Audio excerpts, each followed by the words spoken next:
Welcome to the Microsoft Security Insight Show. The show streams live every Wednesday on YouTube, Twitch, LinkedIn, and Twitter, and streamed directly into your ear the following Friday across all popular podcast networks. Hosted by Edward Walton, Andrea Fisher, Rod Trent, and Brody Castle, the Microsoft Security Insight Show provides information, news, and tips on Microsoft security solutions. What an intro. All right. I wish people could actually see behind the camera, behind the scenes during that intro. Yeah, Maria's going to love it when she comes on for that dance off because we have a lot of practice going on.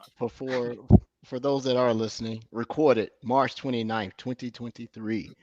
Good afternoon, Andrea. Good afternoon, Brody. Good afternoon, Rod. How's everyone doing? Good afternoon. Fantastic. Super duper. I want to hear what Andrea is doing. Yes, that's what I want to hear. Yes, me too. I am in Austin, Texas at the Miraval Resort and Spa and thought I was going to be doing a lot of relaxing, but I've actually been doing more exercise than I usually do at home. So it hasn't been the most relaxing vacation yet, but I did not want to miss our special guest today. So I dialed in for my vacay. Very cool. Craziest thing. I'm like, Andrea has hacked all my stuff because I got an email from Apple said, "Tell me about your experience in Austin." I haven't been to Austin, but I went to Apple and I was working with someone named Austin. And I'm like, Andrea has my credit card. She's killing me down there. But yeah, good week for me. Microsoft Secure. Yeah. It was really cool to see two of the presenters that were prior guests this month on our show. That was outstanding. It was surreal just to see them live in action. They were the same way on our show that they were on the things. Really cool, right? And who were they in case they missed Secure? Oh, well, that was Vaishu and Maria. Right. And they came on and they had the same energy and the same enthusiasm. So I'm glad that we didn't get any less energy on our show that they displayed at Microsoft Secure, right? Right. Working on atypical stuff, billing. Had to ask a couple of questions. Roy helped me out about decommissioning stuff since I'm rebuilding my lab from scratch and trying to put a log collector on an unsupported Linux distro. I'm trying it out on Fedora. It works, but it goes back to that old thing. Is it supported? Right. What else did I break today? Some MDE stuff. I'm actually got pulled into an MCAS conversation. Whoa. And I haven't heard of that product. It must have been. You did that on purpose. Is that right? And then something I got to pick your brain about, Brody, that being able to get alerts for compliance alerts based around records information management. I think I asked you about that. Super cool. Something like that. Cool. So I opened my big fat mouth and said, yeah, it can be done, but I don't know how to do it. So I'm playing around in the lab on that. Other than that, the weather's back right. No more tornadoes, no more storms here in Georgia. I'm living. Sweet. That's awesome. Brody, what did you man. break? I'll try to help you out. Well, I'm also trying to get some not records management stuff, but data loss prevention activity information to a log analytics workspace through a third-party GitHub that a customer's asking about, and running into some struggles. So trying to get that figured out. So maybe we could pick each other's brains there, Edward, and try to get that sorted. I gotta build out a lab that has a larger budget than the one that I currently have, one that has 4 times the budget, so that I can get more in depth into a lot of these scenarios that I'm coming across lately. So filling out the paperwork to get that done is going to be on my top list of priorities. Outside of Microsoft Secure and all the cool announcements everybody should check out, how cool is Copilot? Security Copilot. That looks super cool. Looks super cool. Come on, it looks cool. All right, let's just take away the is it accurate? Expression. Look at Rod's expression. Yeah, but like it looks cool. The interface looks tight. It's gonna help. Like I think I'm excited. It's obviously the ultra beta alpha version of the thing that's eventually gonna come out, but I'm pretty excited. I think it's cool. People have already been asking me. I'm like, I don't know. Yeah, the terms alpha and beta don't exist anymore. It's private preview and preview. Right.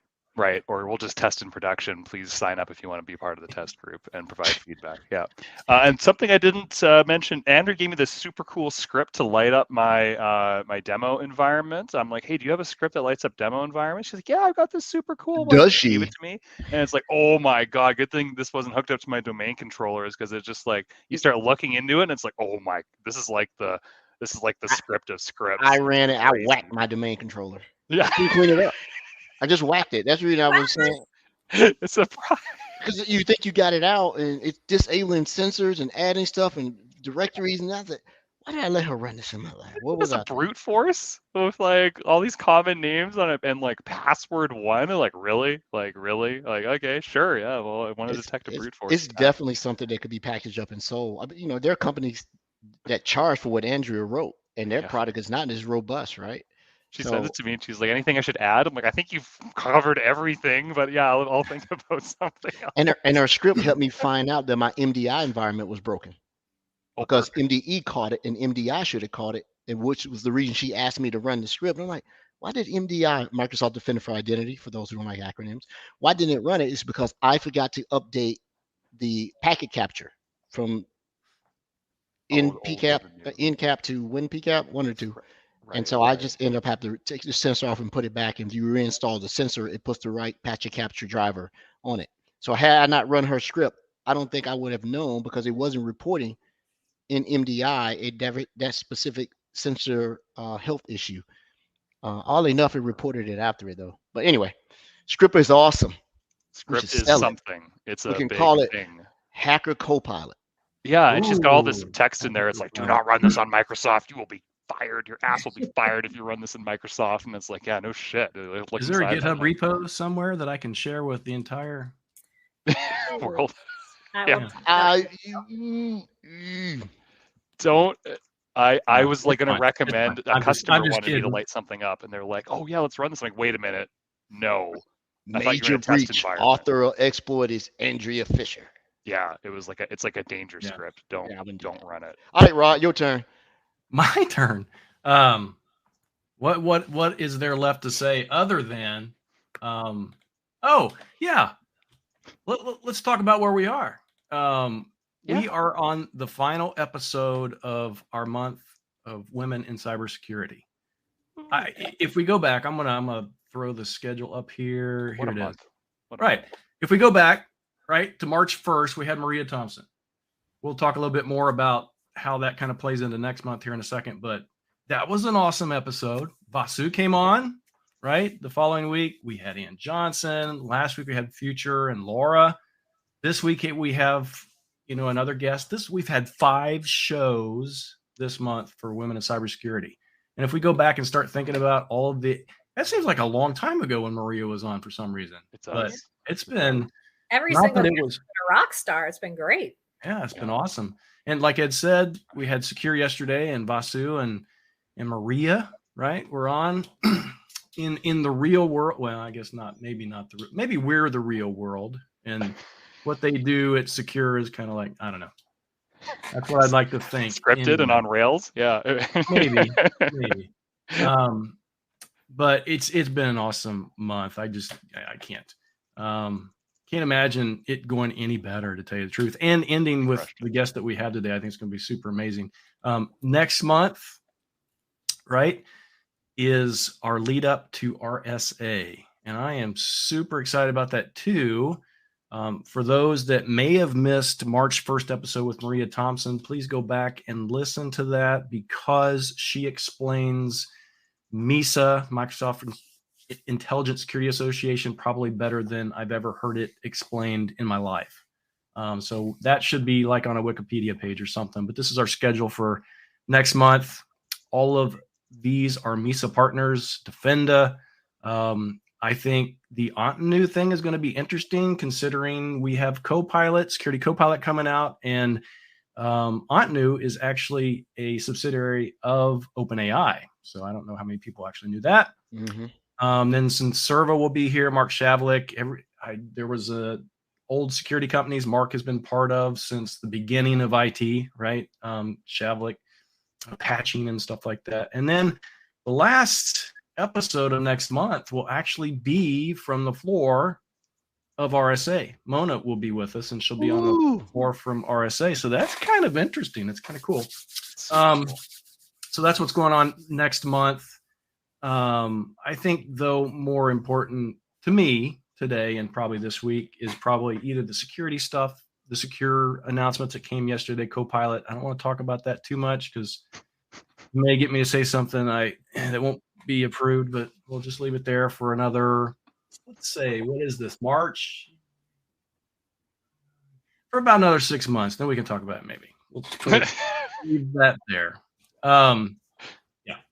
But even more so, I think more important than that, today was super important because Pop-Tarts just announced that they've released banana bread flavored Pop-Tarts. So I'm on the hunt. What? Yeah. That sounds really good, actually. No, I think it's... Andrea, don't knock until you tried it. I love banana bread, but I don't know, banana bread Pop-Tart. Well, it's dehydrated banana slices. Pressed between crust, dried old bread. Toasted. Oh, man, banana Pop-Tarts with banana beer. With banana beer. Yeah. Pina colada. College meal. Hey, we have a guest in the green room, and we don't want to keep her waiting. It is a guest of Andrea, and also the entire thing. So, Andrea, you like to do the introductions to our famous guest? Absolutely. We're so excited. We have Elizabeth Stevens on. Elizabeth is the director of Data Center Cyber Risk Intelligence, which is a mouthful. Oh, my goodness. She is going to be wrapping up, like Rod said, our Women in Cyber Month. And she is one of the coolest people that I think I have seen in cyber. Welcome, Elizabeth! Thank you. And as always, Andrea, you are obviously the best of the best here. Because, you can get me on camera. Oh, that's nice too. You're obviously unmatched in the space. Oh, smooth talker. Yeah. She really does want those snacks. Security goddesses unite. Yeah. Here we go. Look, let's just be honest. My blood sugar's a little low.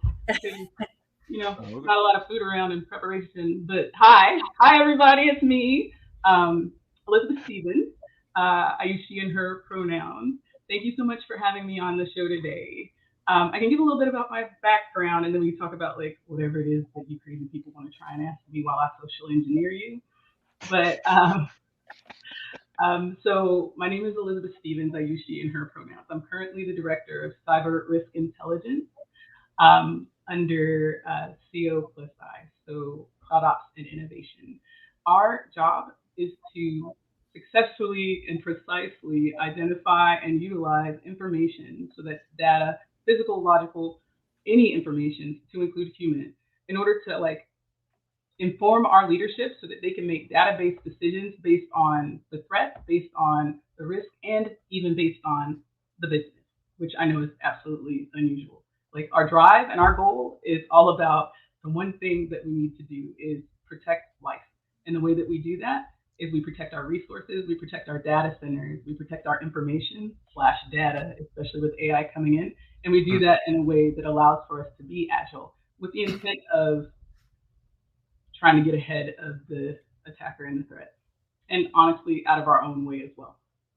So that brings up a good thing. Maybe we can talk about this a little bit later. I want to put a little pin in that. I'm sure other people have questions.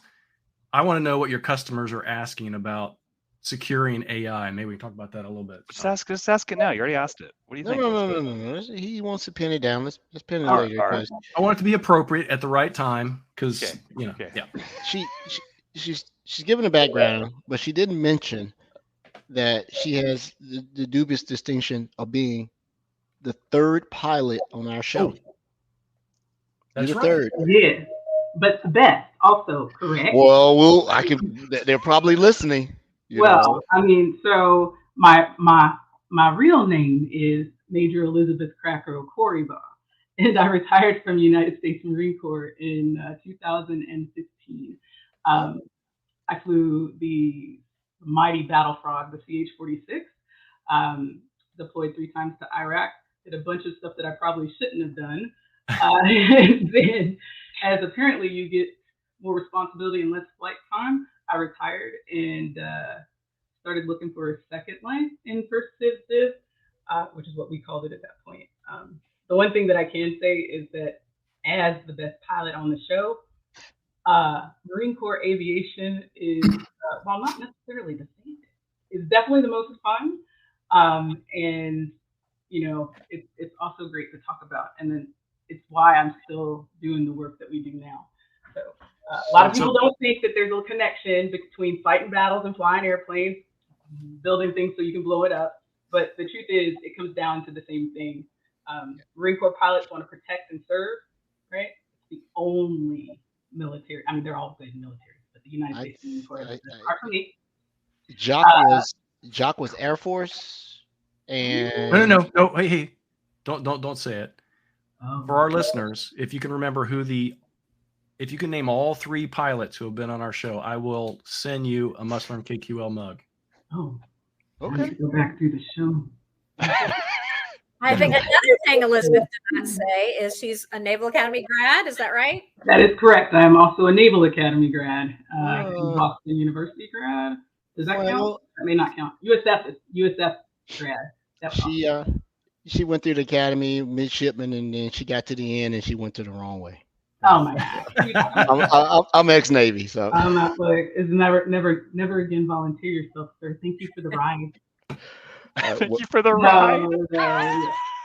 No, it's a deep place in my heart, but I looked horrible in summer white, right? So I couldn't go with that white uniform. Back me up here. I get it. No, I'm taking. I take all the squid jokes and bubblehead jokes and all that other stuff. And I've done some stints with Marine Corps security detachments. Huge respect for those who just are crazy. We like to think that we're innovators and have no sense or calibration for like safety. That's a thing. Yes. Okay. But at the same time, again, just like cybersecurity, just like what we're talking about today, women in history, it's really about like identifying other people's talents and encouraging and enable them to work in the way that's best for them. Like we can't do, and thank you for your service, by the way, Ed. We can't do the job that we need to do as cybersecurity professionals, or even in our job, like providing services to our customer. For me, it's protecting capacity. We can't do any of that if we don't have the right resources and the right culture to be able to make that happen. And I want to give a shout out to all of the military members out there. There's a place for you here at Microsoft. I can raise my hand and make that shout out. But the other thing that you get when you're here, so I left, I was ready to retire. I don't miss being in the military for sure. I miss my Marines. I do. And who doesn't miss flying since COVID? But like what we get to do here is serve in a completely different way and in a global way, right? So from a perspective of like, what is it that we do and how we do it? Like my passion and my expertise is in operationalizing the way that we do security using Sentinel, Siemens SOAR. If we're talking Zero Trust, establishing that strategy for our customers as well as our own data centers. From a perspective of risk intel doesn't make decisions, we inform the decisions and enrich the decisions. But big picture, like this is a passion that you don't lose. And I know that Ed can talk about this. So it's not just, this is what I do at Microsoft. It's also, I'm a national security fellow with the Truman nonprofit, right? And what that means is not only do I get to bring like the magic of Microsoft, right? Like all of you are so smart. Like Ann Johnson from the show, every time I see her speak, I come up with another, like, I should have said that. And then seeing Vasu, I'm like, man, I gotta get better posture. But like, but like everyone that comes, like every person that I come into contact with, like just about every single person. When I left the Marine Corps, I was like, I'll never find a family like that again. I was honestly like, what are we gonna do? Civilians don't do anything. And then, and for about a year, I did underwater basket weaving. But when I came to Microsoft, the thing that like is most amazing to me, especially with AI, especially with the stuff that we're doing, is not just that people have a passion and an expertise around these areas, but that they're willing to leverage that passion and help other people, both inside and outside of Microsoft, do the same thing. And like, like my passions around critical infrastructure for a very specific reason, right? Like for me, cybersecurity is real. I'm an infrastructure person. That's how I learned about Cisco routers and switches. Like I did graduate from the Naval Academy in 2020, right? Like a long time. Don't do the math. A long time ago, right? But by the time I got to Microsoft, I was like, I know PowerPoint. What's this? And then I'm not even kidding you. My architects love me. But then But then, like, I was in secure infra. So I came into Microsoft as a PM, not as a cybersecurity professional, in sales, where I learned how we deploy. And I met a bunch of amazing people, but I was, bored. The Marines out there that are listening right now, they know what I'm talking about.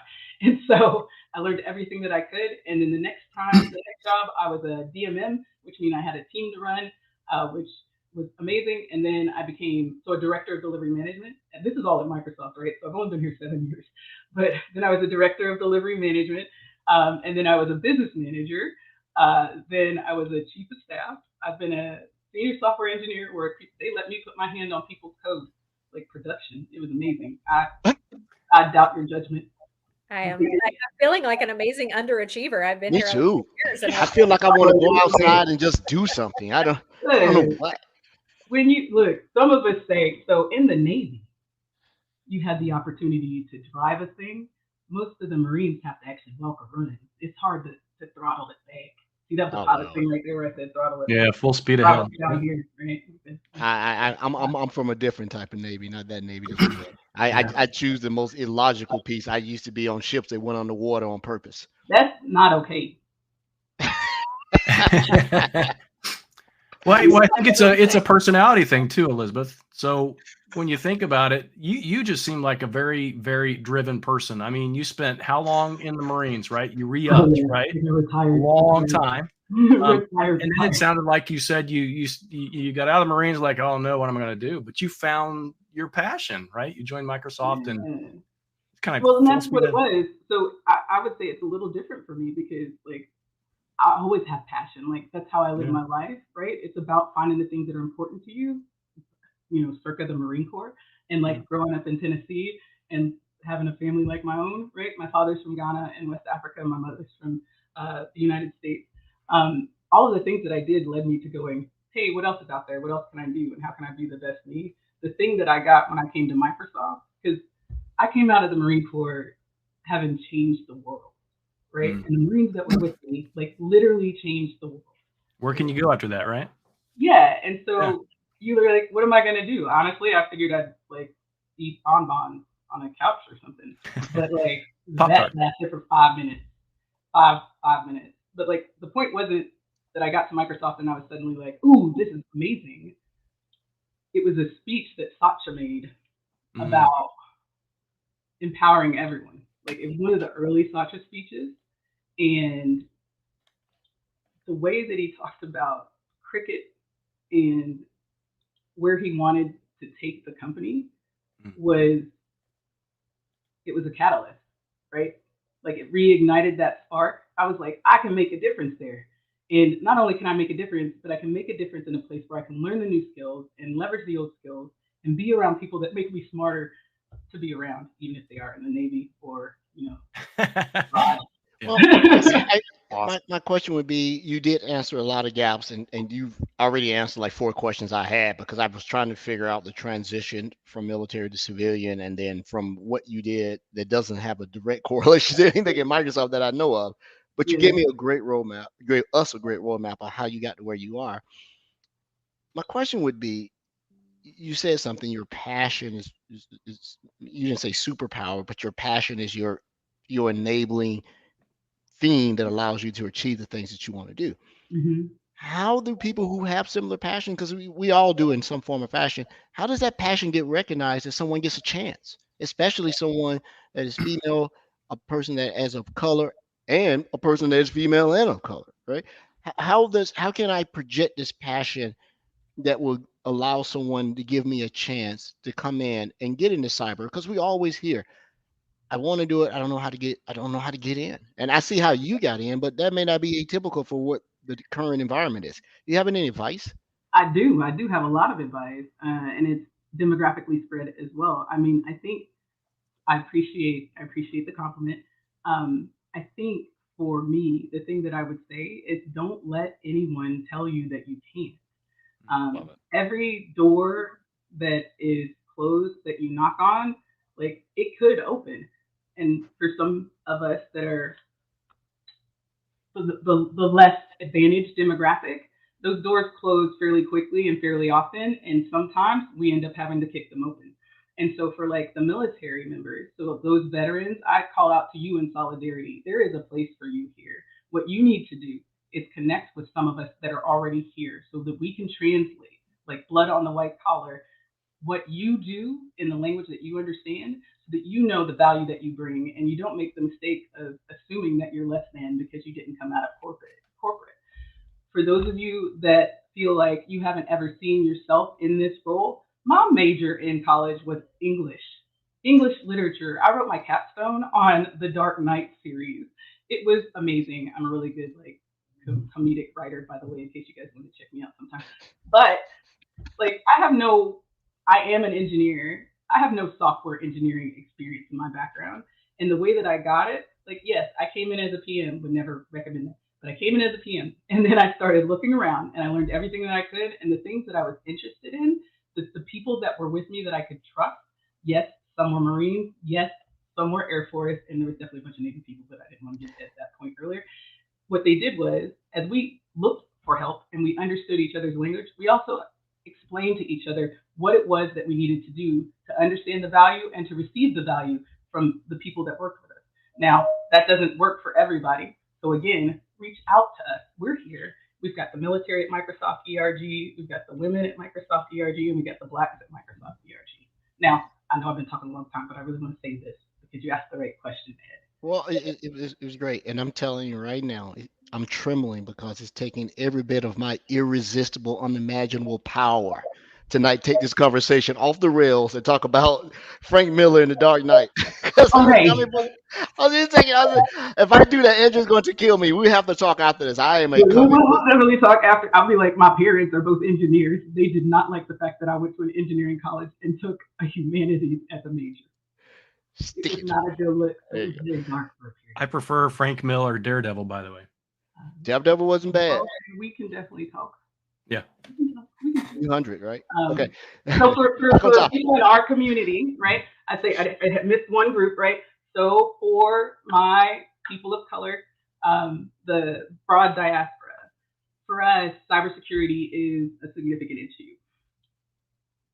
The issues outside of the attacks happening every day are that our population is disproportionately affected by the failure of the critical infrastructure. So when you hear companies talk about their data centers being attacked or the water supply being attacked, everyone's thinking about the actual data centers or the actual water, or what is Microsoft going to do, or what is whoever else going to do about this. Sony, you name it. But the truth is, and the thing that we miss because we don't have the education, and honestly, a lot of the documentation and the stuff that's meant to help jumpstart people is not accessible to us, is that everything that we need as a community is attached to these systems. Your healthcare, your finances, your cell phone service. Sometimes, I mean, if you're into the tech now, everyone has a cell phone. Most people have Alexa, who might talk to us, Siri in the room as well. Like, I'm platform agnostic. There's all kinds of voices in my head. I mean, around the house. And so what I'm saying, like what I'm doing and what I'm doing for not just my community, but for all of us is going, hey, this is what the documentation is. This is the free services. These are the things that we can go do. This needs to be popular and a part of our communal culture. I want us to take things like the KC7 game, the free training at ISC, and instead of kids going, like, and I say kids because like my nephew's like 21 and I've got like my kids and my brother's 17 years younger than me. I want him to walk into the room while I'm taking a practice test and go, well, are they talking about layer 7 or layer 6? Or I want my 6-year-old doing TikToks about like supply chain attacks. Like instead of, not just because I love basketball, we always going to play basketball, but instead of having people like talk about stuff that they don't understand, I want it in our language and I'm willing to do the work. Oh, look. This is Samantha. Hi, Samantha. Hi, Samantha. Hey, baby. This is the best. I saw you sleeping. Can I have a hug? We're talking about cybersecurity. You want to go lay back there? I love the hair. I love you. Yeah, I have a Shaka Khan in the house. For those, I just aged myself. Didn't I just age myself? I told everybody. You're good. You're good. Hey, Ed, your microphone's on your head. Nah, yeah, bring it down, bring it down. My whole point is like, hey, everybody, like, regardless of what community you're in or how you approach it, this is stuff that's important to you. We can't defeat the attackers with technology alone. We can only defeat it, and it's not an attrition warfare anymore. But if every single one of the people, like all the kids, the 6-year-old right there, my micro mini me, and all of their teachers, and even people that are like, I don't know what to do in tech. I've never had a computer. If they can get this information and use this information to protect themselves. Like we're talking Siemens SOAR, and someone's like, "What the heck is Sentinel? Is that S3?" So this kid, that's not cool. I'm not supposed to create content like that. But have all the kids, have everyone, whether they went to school, whether they have like good internet bandwidth, have everyone doing this in a way that speaks to them so that they know that this is a part of who they are and what they can be. And for me, it's more important because we don't reach out to the places that we need to reach out when we're thinking about the legislation and the technology and the work. I mean, I'm proud of the Defender brand because when I first got here, and they're young but they're good. When I first got here, I was like, what even is this? And over like a 2 to 3 year period, right? Over a 2 to 3 year period, they went from going, oh yeah, we're building it on the best thing ever, to start talking about like, hey, well, can we use this in this situation where these people would only have this type of bandwidth, or it's not the new fangled computer. That's the kind of thing that we talk about for, like, people say it's diversity and inclusion, but it's actually not. It's the high performance mindset. It's operational risk management. It's true resource management. You know about that, Ed. True resource management. If we can get past all of our biases, we can do this, and we can do it better than the bad guys. Not everything I have ever put on. Yeah, we definitely can. We just have to make sure that we create the environment that allows the maturation of natural talent and passion. I would say more than maturation. I'm saying, like, I'm in risk intel, so I can sound salacious, right? I'm saying that we need to mobilize every person that we can, so that they can make a choice for themselves, whether they become hacktivists or defenders. Yeah. Let me ask you a question. I want to change your history a little bit. You made a comment that you went to school at the academy. It's killing me. It's so funny. Y'all didn't tell Brody what to expect. The best interview. What's the problem? Is there a cat running across my keyboard? What's the joke today? Brody, you're gonna get it. So my question to you is this: you were an English major and you went into the military. Mm-hmm. Do you believe you could have achieved what you now are doing had you not had the military as part of your background, your makeup? Was that something that if you had the opportunity, knew more about information technology? I don't know when you actually attended academy and graduated and all that, but do you believe that the military was necessary for your success that you recognizing now? Or could you have said, if I'd had the right thing, I probably would have started off in information technology and already been in it? Even if I had joined the military, I would have been in information technology. So I should have known this is where the conversation was going to turn, Ed. Okay, that's a hard question, but it's a good one. So for me, like, I grew up in Memphis, Tennessee with my family, right? Like, again, I'm going to age myself. Most of y'all won't remember, like, the Commodore keyboard computer. Oh, I remember that. Yeah, no, I remember that. Got a couple grandmas. Everybody on the call is of age except for Brody. Except for Brody. Yeah, you may have to explain things in detail for Brody, but we can do that after. Right? Like, I mean, sorry, buddy. But like, so I grew up, like, we didn't have, like, honestly, like, you look where I grew up, we didn't have a lot. Okay, Orange Mountain, Tennessee, they rock it. We've got family, we've got drive, we're catalysts, we're powerful people in that space. but we didn't have much other than each other. So of course we had skill sets that were built around engaging with people, understanding people, mobilizing people. What I got out of the Marine Corps was a sharpened drive to get her done, and this.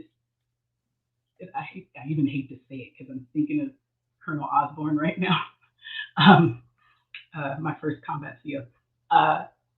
This sharpening of the desire and need to function in a way that you can bring all of the best of you while also enabling the best of others. Could I, Elizabeth Okorigba, have been in IT first without the Marine Corps? Absolutely.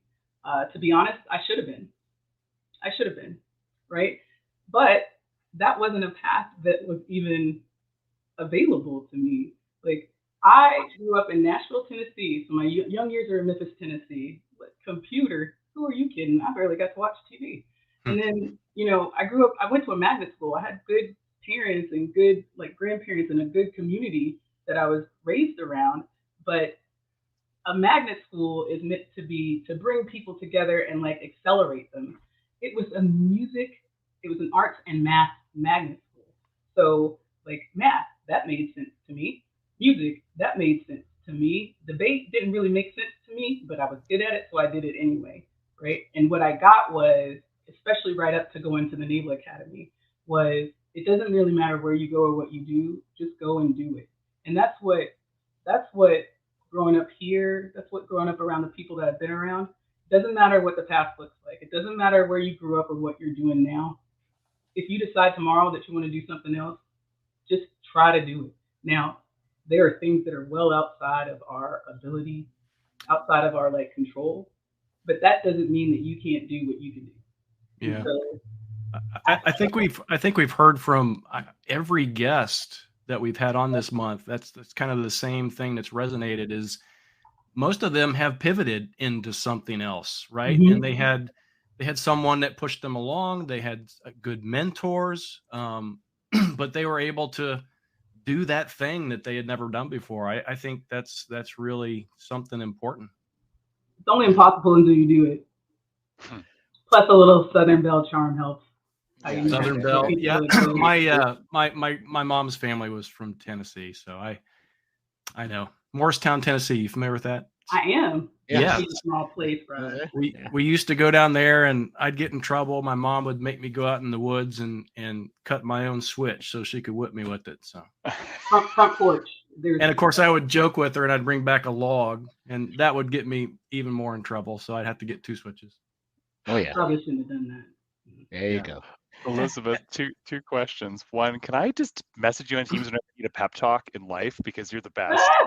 Yeah. All right. So that's all. Okay. Okay. Crazy question. A little different than what we've been talking about. Tomorrow, you are the SAR of cybersecurity for critical infrastructure in the United States of America. What is the first thing you do to have positive change and secure our infrastructure in? I'm in Canada, but it's important. This whole continent, right? How do you affect it? What do you do? I hire. Walk with me here. Walking with I hire LeBron James's agent to run the coolest, most hippest social media campaign that leverages tournament style 3-on-3 court basketball to go to every single community to hit 1 million kids educated and enrolled in cybersecurity programs at the grassroots level in 1 year. I love that answer. That's what I'm going to do. And once we get it rolling, I'll also reach out to our friends overseas, and then we can hyperlink them and teach these kids not just the language or the words or what they have to do or what they can't do, but teach them the capability set, right? And it's not just children for me, honestly. I gotta be completely honest. Every single one of you out there that's I don't have a high school degree, or I didn't finish school, or I don't read so well, or I don't understand computers. That's not true. It's not. So LeBron's agent is actually Rich Paul. He's still in Cleveland. We We may have to get him on the Hey, show. look, it's Rich. There you go. I'll make sure he gets that. It. But like, and the truth is, like, if I had what I wanted, because what I get tastes of it, right? Like with you, with the ERGs, with the community meetings, like the ability to go show someone. The reason that I've attached, so KC7 is Attack Kill Chain 7 game that was made by one of our Mystic personnel. His name is Simeon. And the idea was that he wanted a way to be able to deploy an environment without using other people's data, because that's an issue, so that they can teach people the threat hunt. And that's what they've done. And so what we've done was, when I met Simeon and the team, super excited, ran myself and my 9-year-old through the scenario. I was like, if we could just change the language, if we could make it more accessible, then everybody can do it. And so Simeon says his dream is that like KC7 introduces the rest of the world, and they've been doing great so far, volunteerism. But if we can take programs like that, and even like some of the organizations out there that are doing a really good job at it, but they're only doing it for like one of the companies, I want to say Synthesis, they're only doing it for paying customers. If we could expand that program and have all the kids that like go into a schoolroom. If you need me to ride in a bus, like it has to be a nice bus though, because like I don't do camping. That's not my thing. I did that for too many years in the military. Like I'll take a bus with all the computers and the internet that we need, and I will drive around this country and do sessions for every single school if we can get this done. But that's the kind of thing that we have to do, right? And it's not about, and I'm saying this because I'm passionate, because you know, cybersecurity and Microsoft gave me an opportunity to change the world again. And when I say that, I'm not saying like I'm a badass pilot. I'm badass Marine, honestly. I am pretty badass.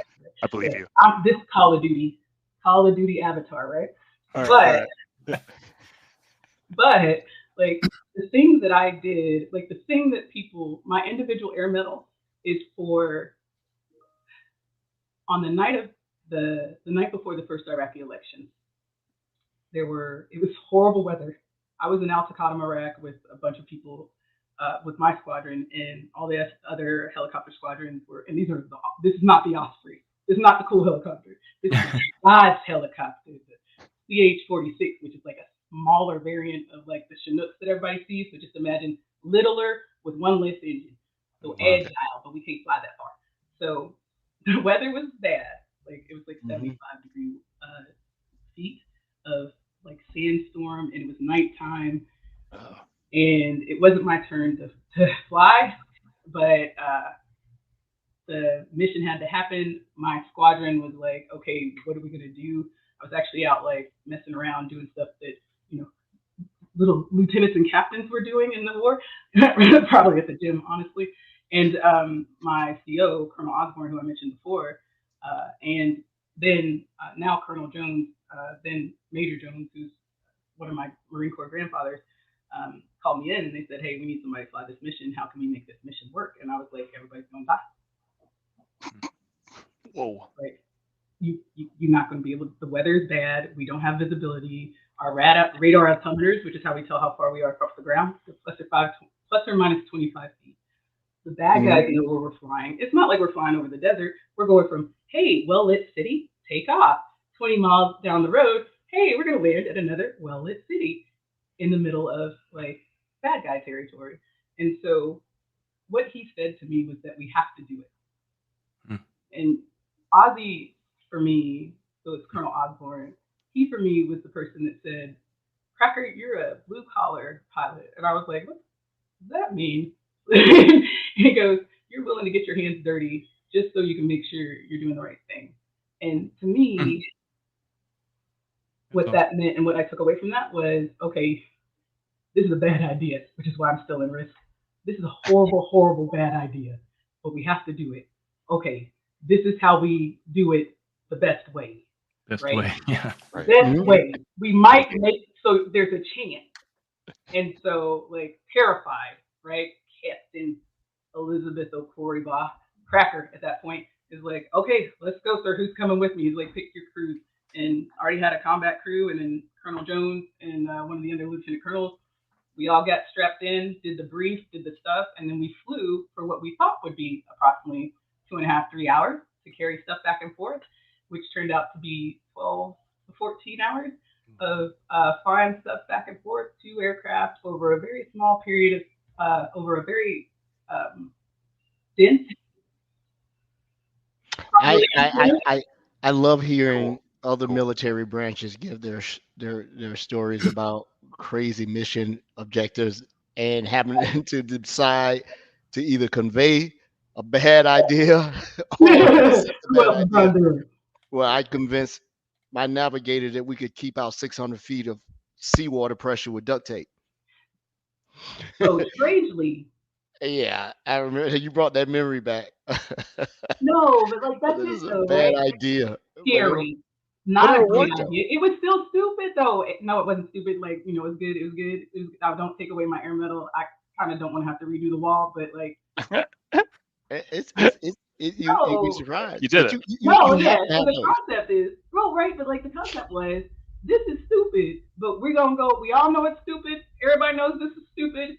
It's for a good reason. We're all in it together. And so we jumped in the plane. It was. I'm not gonna lie to you. At one point, I told the colonel, like I'm a young captain. I'm like, sit on your hands, right? And there was stuff happening. We got sent to a zone to pick up, and I kid you not. So we're carrying around election ballots. We're carrying around election officials. We had to go back to an LZ because someone lost. They forgot to pick up their sea bag, and it had one of the computers in it that. This was not military ed, the people I'm talking about. And so like some of the stuff that we were doing out there, I'm like, yeah, we got this, and then there were some things that we had to do because we were out there that were amazing because we were in the right place to do a thing that made sure that like people came home, right? But it was terrifying, it was traumatizing. There's probably a lot of beer or shots actually I think this is why I started drinking more. I'm telling you. We got back and it wasn't so much that the thing that I had to do didn't work. We had to explain to the higher ups, you did what? You did what? But I had a good XO. My XO was rock solid. Well, and that's what I say too. You need the right leadership, right? Because I had to trust. That's where I was going. The right leadership. You gotta have the right leadership. And here, I say that like that changed the world. Like I enabled the first ever Iraqi election, right? That shit's fucked up. I'm sorry for cussing, but my brain is exploding right now, right? Because I don't talk about this. It's all because of Brody smiling at me that I'm talking. I'm hanging on every word, Liz. Yeah. It is awesome. But let me ask you a question here. Let's go back to this. Oh no, you asked the question. I did. You let me ramble, so I told a sea story like an old folk and didn't answer the question. Oh no! All right, get out of your rocking chair. He's going to ask you a more modern question. Just so you know, I'm the king of ramble on this show. I can take a one-word question, and we can talk 3 hours about it. All right. So my question to you is this: cybersecurity still seems to be that shadow thing. Like when you tell someone you're in cyber, the first thing they go, "Oh, you're a hacker." No, it's not sexy. Yes, it is. I think people think it's cool. Dude, what? How are you doing cybersecurity? Because like it's sexy on my side of the fence. I don't know. I'm in a different thing because sometimes it's cool. I won't ever say it's sexy. Sometimes it can be mysterious. It's mostly mysterious. Oh, we now have our show title. What's that? No, cyber sexy. Cyber sexy. So, how do you evidently whatever you've conditioned yourself to say it is sexy or cool or whatever else. But I'm hearing all the good stuff. Give me your frustration. Oh my God. The frustration is that there's so much, right? Like you can look at this as if, so I did that one thing in the earliest days of my military career. Like I did a bunch of other things after that, right? A bunch of other things, right? I got to Microsoft and we're talking about 2017, an Azure outage, and someone that I'm working with who's been on trying to work this outage for like 12, 24 hours we've been there together. He's like, I can't believe they have us in here working just to keep these kids playing their video games, right? And I turned to him and I was like, the women and children of San Antonio, the WIC Center, the cards that the teenage girl or boy, the parent of a kid who's promised themselves that they'll never let their child go hungry, can't use that effing card. They just got to the store and they can't feed their kid. And so from my perspective, all of our job is to democratize this. In my world, what we're doing, it's the same as the Iraqi elections. It's the same as all of the missions that I've flown. It's the same as volunteering to do STEM events. We have a responsibility for all of them out there to make this understandable, to democratize it, to talk about it in a way that we didn't in the past, because just like we used to do moat in traditional cybersecurity, we also said, pull up your boots and do it yourself. That's not what the bad guys are doing. That's not what the attackers are doing. They're powerful, they're fast, they're innovative. Half of them probably came from the layoffs at this point. So there's a lot of stuff going on. I say that in a like funny kind of way, because the government everywhere right now is scared. What happens during time, and I say this too, so I'm in cyber risk intelligence. What I do is collect information and then frame it in a way that applies to how we operate. My frustration is never around cybersecurity and the job. My frustration is around castle and moat people resisting maneuver warfare and agility. Castle and moat people going, oh yeah, firewall will take care of that. And when you say, hey, that firewall won't work if this, and they go, no, I'm just firewall, right? So we have to go, this is the game, right? Like, it's not capture the flag. This is more like some kind of high-speed, low-drag unicorn card game. That's kind of crazy. Yeah, the game is changing, so we got to change too. But that's the point. Come to Microsoft or anywhere else. And I think being at Microsoft, we've kind of injected ourselves or put ourselves in that position where we have to have that discussion with customers. Yeah. We have to, because we have our security products and our security platform. We have the AI stuff coming up, and people are I don't know how interested they are really, but people are interested. Yeah. But it seems like we have to have that discussion with customers, right? Because we have products that affect every single customer that is out there. With great power comes great expectations. And responsibility. I don't know about responsibility sometimes. But being in the military, I learned a distinct difference between responsibility and accountability. Indeed. My CEO explained that to me. You messed this up, you're responsible, but I qualified you, so I'm accountable. So today what's going to happen, Mr. Walton? I'm like, here we go. But I think it's a great expectation. And sometimes the responsibility is sort of, people just say, well, we that is just a given. Is right? I'll give you an example on that. It is expected that if we're creating these things, that they work. But it's not Microsoft's responsibility that you deploy these things. Yeah. We're going to offer them to you, but we still have people who have bought our licenses who have not deployed, who don't do best practices, who still are not running MFA, who still are not doing these things. So I can't be responsible for that, but I can take on the onus of being expected to provide you the tools and the guidance necessary to achieve the mission.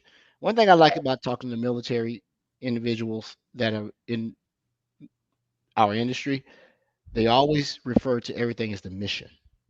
Love it. Not a project, not a task, it's a mission, right? And I'm not going to give away our two other guests, but when I think about everybody we had on the ex-military, they always say the mission. Right? And so I will also say the opinions of Edward Walton are not necessarily the opinions of everyone else on this podcast. Claim. I am only speaking for Elizabeth Stevens. I don't know. What did I say that someone wants to give a disclaimer? I'm just saying. I don't agree. Liz, you're good. Liz, you're good. I think it's that cyber is sexy. I think that's what it was. Oh, Yeah. okay. super sexy. No. Well, you know, it's No, a Ed, you're correct. Like what you're talking about is the difference between us. So is it the industry? Like that's how I see it. People, process, and tools. For me, it's mission first, people always. Like straight out of the Marine Corps. Mission first, people always.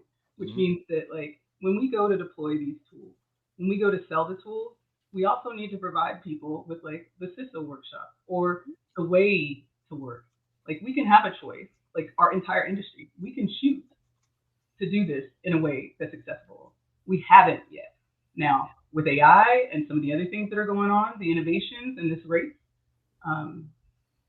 maybe we will. But again, whether it's in government or in Microsoft or in any other startup, the idea is like we're a leader for a reason, right? So speaking of these innovations, I mentioned the AI stuff a little bit earlier.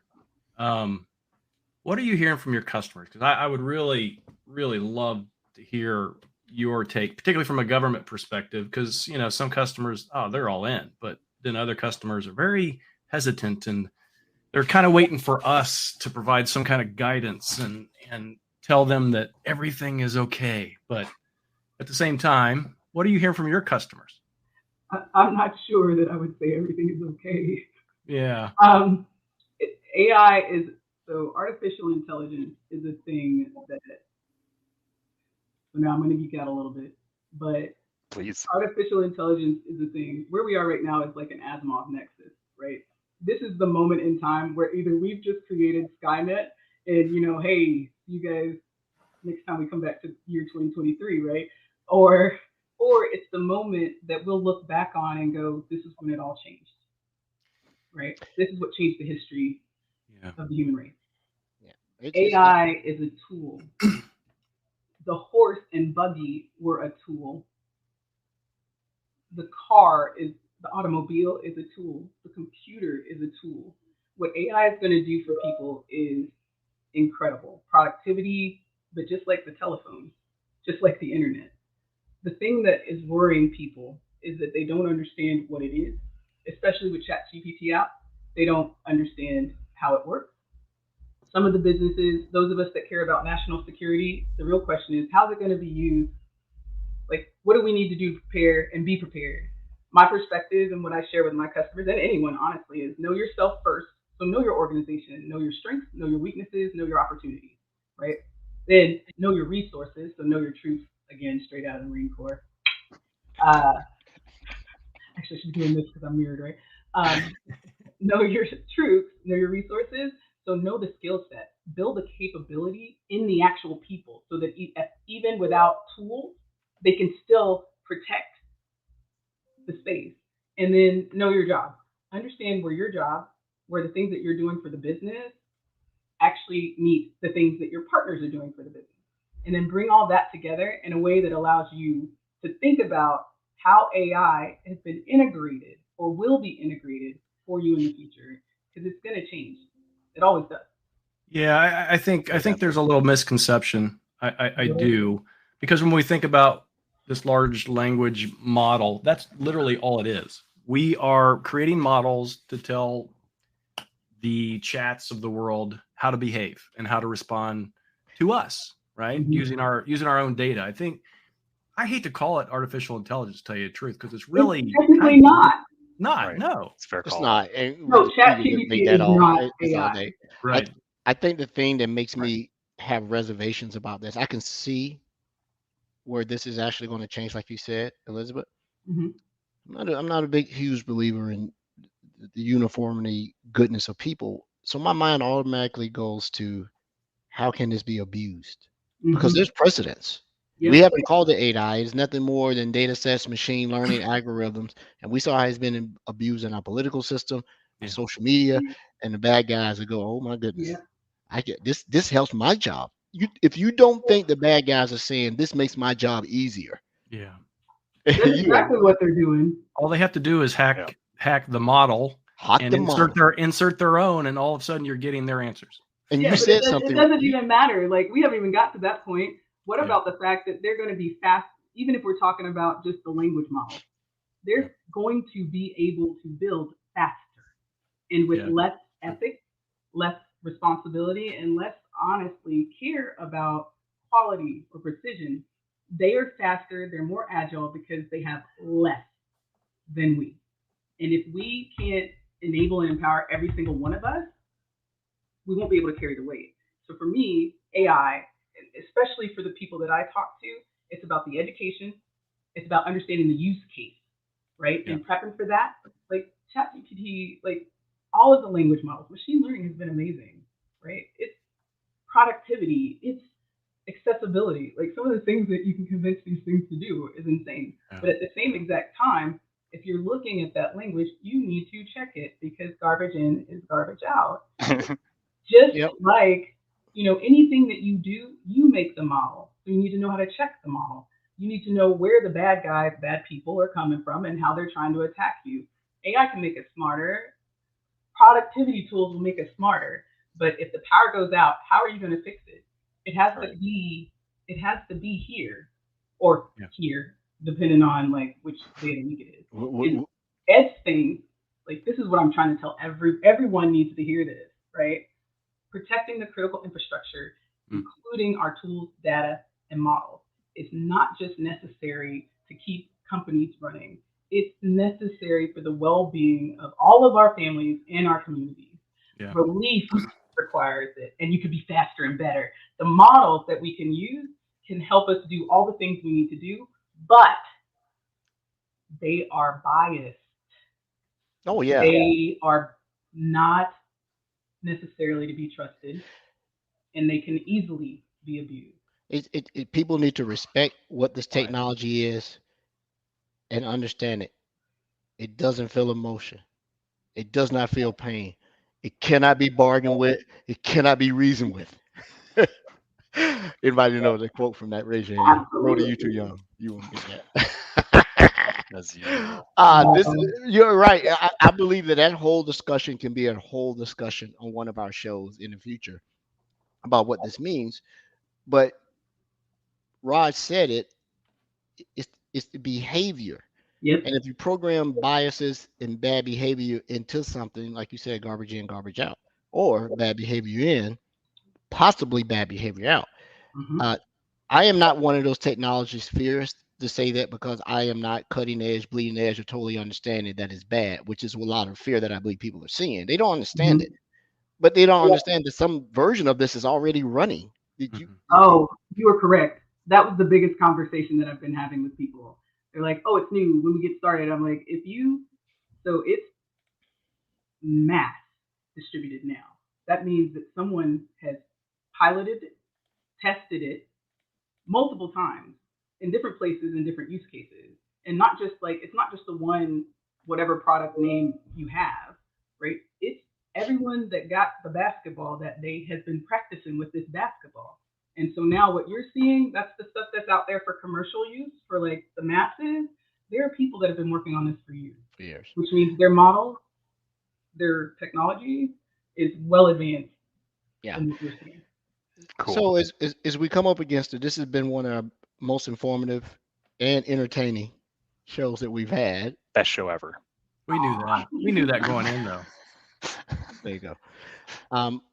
Elizabeth, would like you have any closing comments, perspectives, insights that you'd like to share with us? I'd like to hear it because, I hear it, but we don't hear it enough. And we don't hear it enough from the people that can make impact. And I believe you're one of the people that can make an impact and make a change. Because you have to be the person that people will listen to before people will listen to you. So what do you like to close our show with? So I would say, yes, the threat is everywhere, even in your own home. But do not worry. There are many of us out here that are ready to stand beside you to help you fight it, to help you be resilient, and to help you even, guess what, become a defender yourself. Yeah.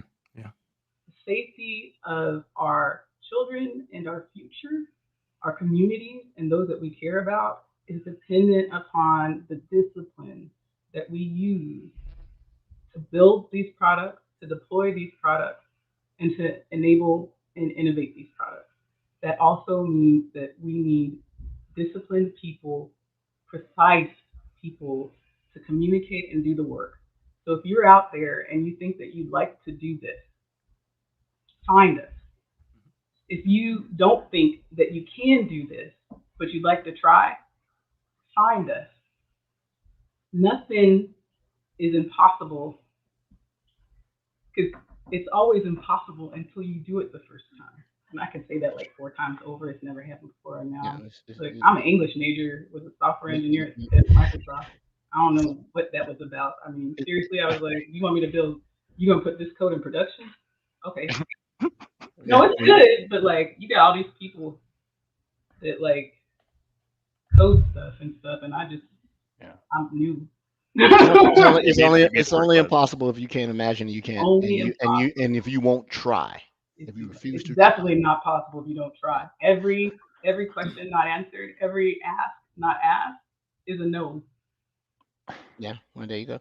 But be prepared. If you come find us, we will push you, and you will do it because it's necessary. Right? It's necessary. And on that, we'd like to say thank you so much for coming on the show. You know, don't worry. The aliens are coming. They're hungry, but we'll fend them off. Right? With AI. The aliens are hungry. Sounds like they're famished. They're hungry and assertive. I think they're on TikTok. Thirsty. So, to our listeners, thank you so much. To our supporters, thank you for the support. And this has been a great closeout to a month in women in cyber security. Huge impact, huge influencers. This has got to go down as one of our best, series of shows and our podcast since the inception of this thing that we do. We're moving forward next month. We talked about it a little bit. I'm sure Rod has some closing notes, but this is good. I might have to pick your brain, Ms. Stevens, on a couple of things, especially like Rod's talking about Daredevil, the best Frank man. Yeah, I'm talking about Daredevil. Oh, yeah, universe agnostic. Not really. Yeah. All right, everybody. Thank you so much. Same bat time, same bat channel. See ya. Have a good week, everyone. Talk to you next week. Au revoir.